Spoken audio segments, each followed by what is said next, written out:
জীবনের পৃষ্ঠায় কোনো হিসেব মেলে না আর, যা ছিল প্রান্তি ভেবেছি সপ্তাহ নীরবেই সংশোধন করেছে।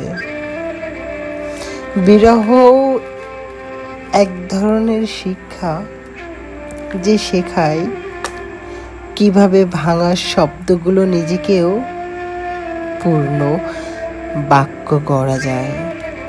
আমি আজকাল আর কিছুই ধরে রাখতে পারি না, শুধু অনুভবগুলোকে ছেড়ে দিই,